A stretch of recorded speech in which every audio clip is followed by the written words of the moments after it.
We'll be starting with now the second unit, and the first topic in second unit is negligence. So this negligence is forms the part of second unit now. Okay, and when we talk about negligence, there are few basic concepts that we need to understand, and we have already discussed them in the previous classes. So when we already know that yes, tort can be classified into three heads, into three broad categories. One is the malfeasance or wrong, which are unlawful acts and are actionable per se, and they do not require any proof of negligence. These are that type of wrongs. Second is misfeasance or improper way of doing the act which causes damage. Now, this is something that happens when one's action is the result of the negligence of another person. Third is non-feasance or wrong omission, wrongs of omission, in which case a suit is instituted, and you can say that a suit does not lie unless a statute imposes a duty to perform a particular act. The act, the omission of which has been claimed, which is in question. So when we are talking about, we say that tort deals with these three aspects, and there are three types of wrongs that are taken up under a law of tort. That is personal wrong, wrong to possession and property, and wrong both to person and property. Now, when we talk about wrong to, when we are talking about personal wrong, we are, one second, please.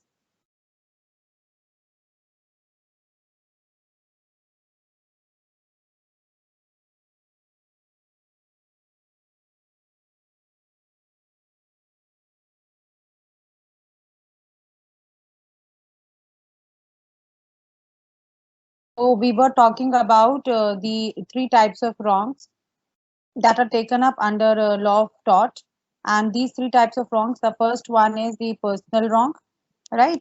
Personal wrongs are essentially wrongs affecting the safety and freedom of persons. Now, this type of wrong includes, like for example, assault, battery, wrong against family relations, like seduction, inciting. Okay, any kind of reputational harm like defamation, malicious prosecution. So the general characteristics of these wrongs is that they are either willful or wanton wrongs. That is what that does it mean? That is either intended to harm or is done with reckless indifference. That this is what is included as personal wrong. Then there is second time, which is wrong against property. That includes trespass to land, goods, conversions, infringement of copyright or trademark. So we can see that in wrong against property, the mental element of deliberation or recklessness, indifference is not of importance, which means that neither the intention to violate nor the knowledge of the wrongdoer that he is That is violating what. others' right is necessary. To say wrongful dealings with another goods makes one person liable, even though the person was acting under a reasonable belief that he had a lawful authority. So this is what is covered under wrongful act against property. Third is when there is a wrong against both person and property, that includes nuisance, negligence, breach of absolute duties imposed on occupier of the land. Now, when we talk about this type of wrong, we are saying that here the liability arises as a rule of common law principle, and it has developed with the development in the modern tort law, you can say tort law relating to negligence. So in these torts, again, willfulness or recklessness is not always necessary. And in case of absolute duty, the wrongdoer is liable even when he has taken absolute duty. So why we are studying this is because we need to understand that as to what do we understand by what is it that we can talk about negligence. What is negligence when we are talking about negligence? Because these factors are very important in understanding whether the intention was there or not, whether any unfair advantage has been taken of a situation or not. So when we talk about negligence, we say that in common term, in common parlance, negligence means carelessness. So what is it denoting? It is denoting some type of carelessness on the part of a person. But when we talk about legal sense of negligence, we say that it is a failure to exercise the standard of care which a person is expected to perform, which a reasonable man is expected to perform, right? Or should have exercised by law in the given situation. So that standard of care is what is failure to act according to that standard of care is what is classified as negligence. So what it is, what we are saying here, we are saying that there is a legal duty, and the legal duty is what? It is the duty to take care. And if you're not taking care of that duty, because of which an injury is caused to another party, then person can file a case for the case of negligence under the head of negligence. And in this, we say that when where there is, that's why in this aspect there is also one more aspect, that there should have been reasonable foreseeability of the risk of the injury that might happen because of the failure, because of the non-performance of the duty which is casted on you. So you have a legal duty and you have not performed that legal duty, and you know that if you will not perform that legal duty, you being your if you, even if you are careless in performing that legal duty, it will cause some injury, right? So what we are saying, it is a there are various mode in which harm can be done, can be caused due to the act of negligence, right? And such harm are caused, why? Because adequate precautions that should have been taken under a given situations to avoid or prevent a particular harm, those precautions were not taken, right? So in such cases where there is duty to act carefully and harm is caused by non-performance of that duty, then whether the harm is caused intentionally or deliberately is also something which is of no importance. You have a duty, you have not performed that duty, you know that by non-performance of that duty some harm will be caused and injury is caused, right? So what does court look into such cases? Court looks into the fact that whether the care that was supposed to be taken in a given situation was adequate or not, whether you have adequately performed yourself as a reasonable man or not, as a prudent man or not, okay, and accordingly book you for the act of negligence. Even if you have you try to be careful, but you even if when we are talking about here, we say that even if you were not careless, but you try to be careful, okay, so that act of carelessness is what is classified as negligence. So we are saying that one is responsible for the direct consequences of the negligent act when you are placed in a position with regard to the another person, and as a prudent man, as a reasonable man, that was expected from you, that is what is considered to be obvious, that if you will not act in a particular manner, if you are not going to take due care, then you can cause injury to the another person. And this negligence can take a number of forms. There are various forms in which negligence can be taken up, causing personal injuries and even to the extent of death. Like, for example, if you talk about the liability of suppliers to consumers, right? Manufacturers to consumer, person doing work to their clients, person handling vehicles to other road users, right? So when we are talking about this, we also include like employers having the liability towards employee. So there are various positions in which the act of negligence can be taken up, and definitely the ambit of this aspect, that what should be taken under negligence or should not be taken under negligence, is not something which is enclosed in given acts. The categories have been enlarged. The concept of negligence has been enlarged with the time. So, in order to understand, we say that what is tort, what is negligence? The tort of negligence is a legal wrong that is suffered by someone at the hands of another who fails to take proper care to avoid what a reasonable person would regard as a foreseeable risk. So this is what we say, that it is the person is booked for negligence. Now there is one definition which is given by Arthur Underhill, and this is already what is I've already explained it to you. So he says that negligence consists in omission to do something which a prudent and reasonable man would do, or doing something which a prudent and reasonable man would not do. I'm a prudent man. Why? Because I know that if there is a particular situation, how I have to act or how I should not act. So Arthur Underhill says that negligence is what? when you as a person of ordinary prudence, when a person of ordinary intelligence, you know that in a situation you have to act in this manner, or you don't have to act in this manner. Okay, and if you have failed to do that, then it is actionable whenever as between the plaintiff and the defendant. Okay, and there is a duty cast upon the later, that is the defendant, not to be negligent, and there is a breach of this duty which causes damages to the plaintiff.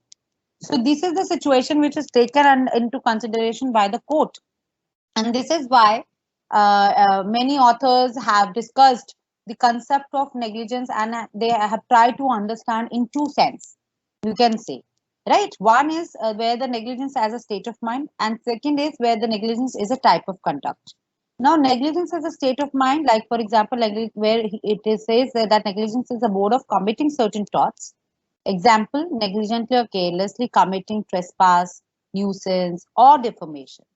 And this has been classified as a subjective meaning of negligence and has been advocated by scholars like Austin, Salmon, Winfield.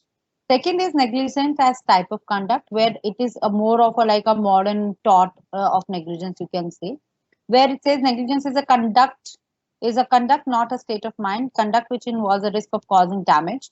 This is the objective meaning of. So what type of nature it is given to negligence? Meaning of negligence, objective type, which treats negligence as a separate or specific tort.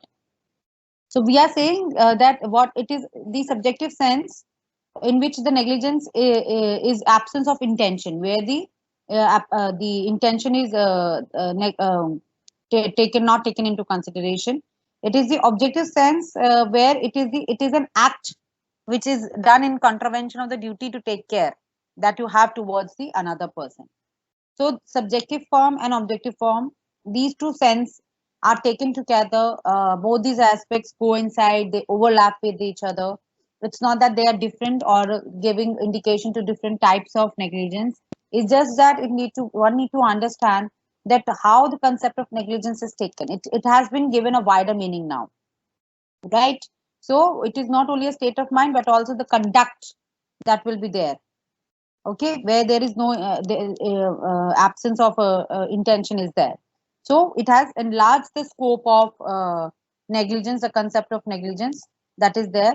And we say that even though the existence of duty situation is decided on the basis of the precedents, but still it has been well accepted that new duty situations can be recognized even if there are no previous decisions or case laws that are there. But yes, the judiciary has accepted many new duties that can be recognized because of the influence of social, economic, political consideration. This is why even the any kind of economic loss due to the negligence is also considered under within this. Like for example, let's say for the taxation under the tax, the authorities who are calculating your tax or who are giving your mails. Let's say you suffered an economic loss because of the negligence on their part, and you this will also be considered within the ambit of negligence. So it has been taken up not only the state of mind but also a type of conduct. So what is it here? The conduct is where there is the misrepresent where the misstatement has been wrong statement has been given with respect to your tax by the tax department. Is it clear? So this is what it means, that the state of mind and as a type of conduct. So it has the judiciary has widened the scope of negligence with the time and has accepted many other aspects that are focusing or that are being taken up because of the influence of social, economic, political factors. So when we talk about negligence, we need to understand that there are few essentials that are taken into consideration by the court, or you can say that there are few things that plaintiff need to prove before taking placing a person, booking a person for the act of negligence. First is that the defendant owed a duty of care towards the plaintiff. Second is that the defendant made a breach of this duty. That is, the person fails to exercise the diligent due care. He failed to take diligent due care and skill. Third is where the plaintiff has suffered some damage as a consequences of the breach. And fourth is that there is a relation, there is a proximity, there is a causation and remoteness of damage, proximity.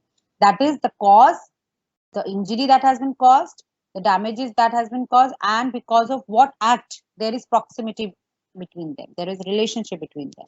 So when we talk about this, we need to understand that there are few factors like what is duty to take care, who will have duty to take care, for whom we will have duty to take care, right?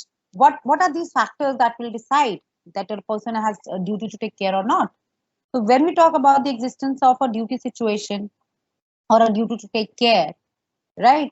We need to see this thing that these are certain important factors that are taken into consideration before you're booking a person or you held a person liable for negligence. So when we are talking about duty to take care, we may mean here the legal duty, right? So duty to take care is referred to as the legal duty and not a moral, religious, or social duty.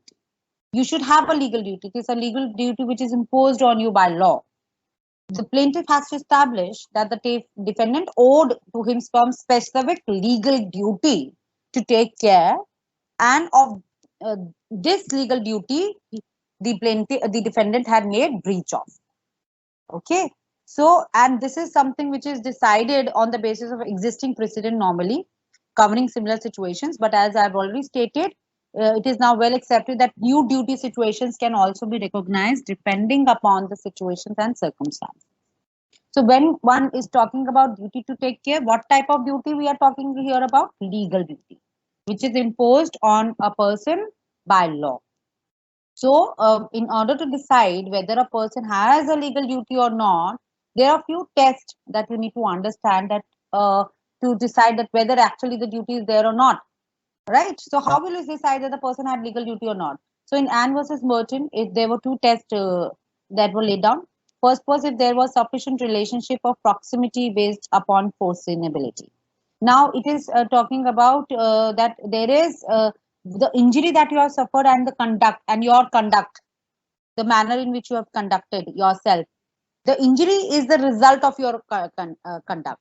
So there is sufficient relationship of proximity. They are related to each other, right? The injury that can be foreseen on the basis that injury will be suffered if I will not conduct myself in a particular manner, or I am not performing my duty to take care. I'm not performing my duty diligently, right? And there is, I know that if I will not do it, there is some injury that will be caused. So that is what will decide that I have a legal duty. Second is, if there were reasons why there should not be a duty to take care.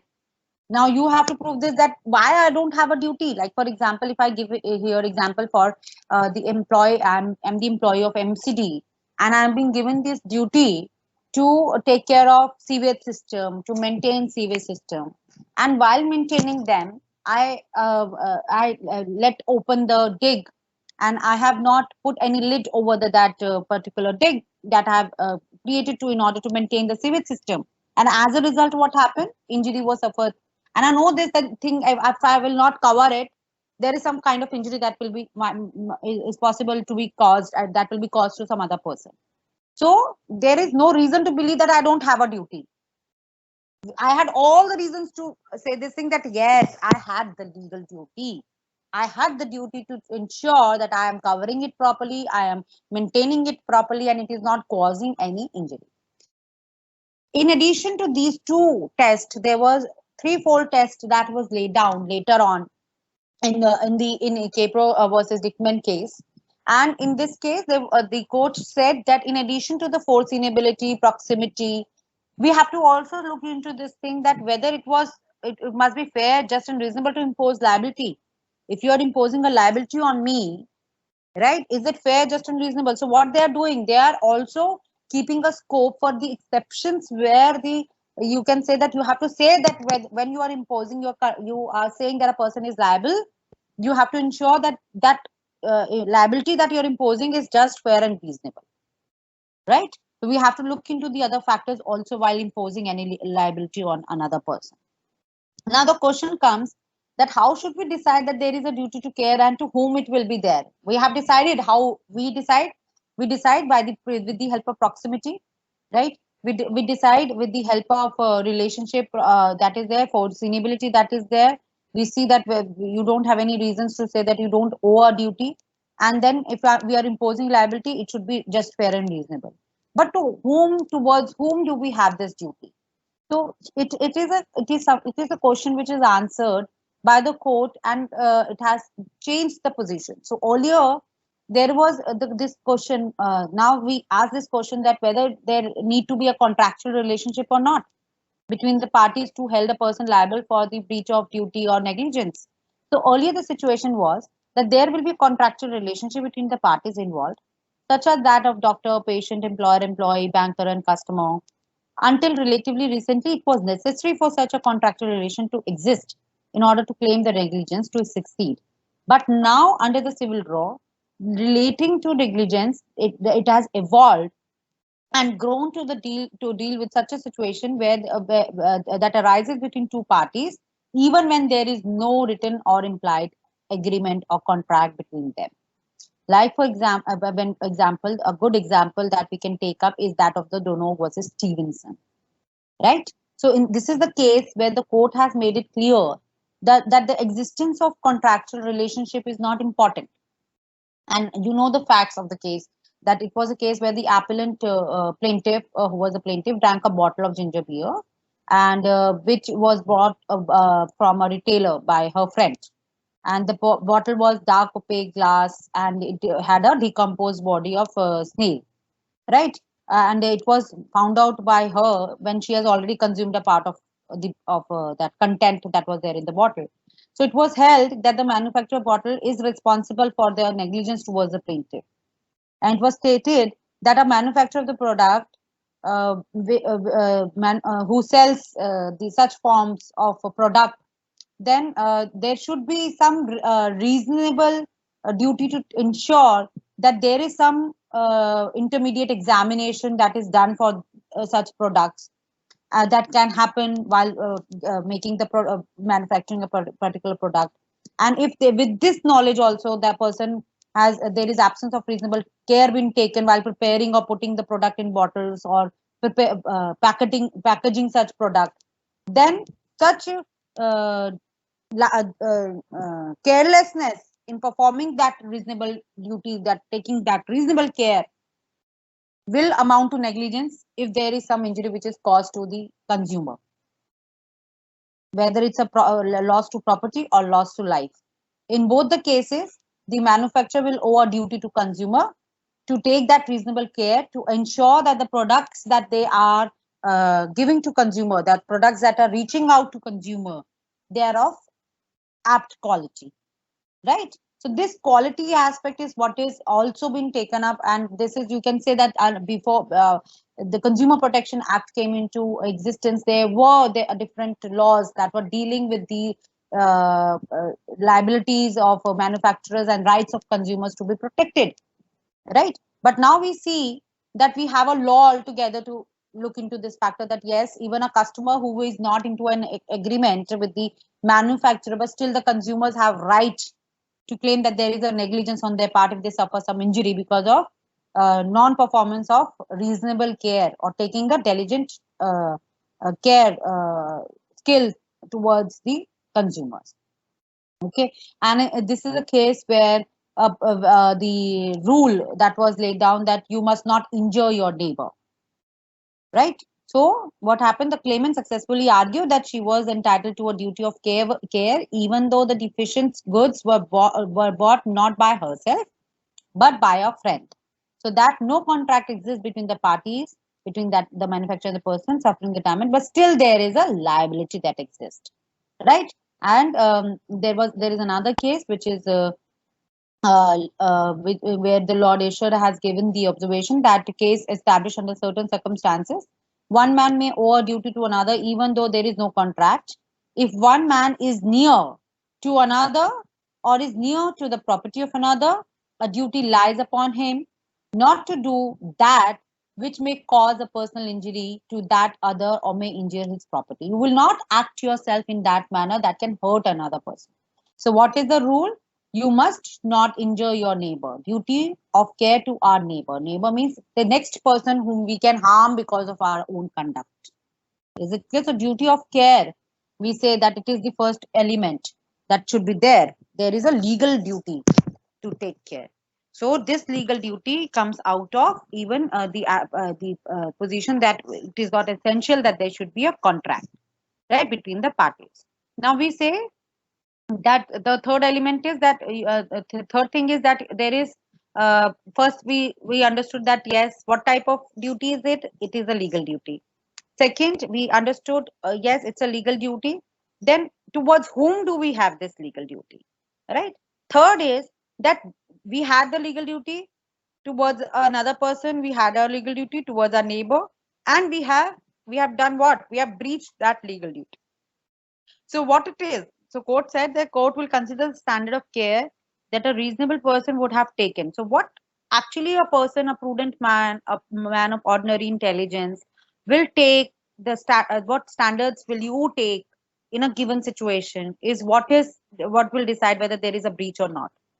If the defendant failed to meet that standard, the court will then consider if in actual circumstances of the case the standard need to be adjusted for any other reason. Do we have any other reason for saying that these standard of care were not required to be taken? If the answer is no, it means there is a breach, right? In the similar situation, if you are able to prove that I had no standard of care or I had no legal duty, then in that case you can say that you have not committed the offense of negligence. But where you have these standards and we cannot adjust these standards with any other reason, but we have all the reasons to believe that yes, there was some standard of care that should have been taken on your part, there is some legal duty on your part, you will be booked for negligence, right? So what exactly is standard duty of care? How much care is to be exercised? It will be answered by these two questions, that how much exercise is required and who is a reasonable man. I've already explained that reasonable man is a person of ordinary prudence, ordinary intelligence, how a person is expected to act in a particular situation under a given situation, and in to what extent a person is expected to exercise the discretion to avoid to ensure that there is no injury that is caused. There is, and if the person fails to act in that particular manner, where a person can say that yes, there is the injury can be foreseen, the person is held liable for the act of negligence, right? So this is about the concept, the basic concept of negligence that is there. In next class, we'll take up a few cases on the concept of negligence, and we'll take up exceptions also with respect to when a person will not be held liable for negligence. So today we are through with the concept of negligence and what are the essentials of negligence.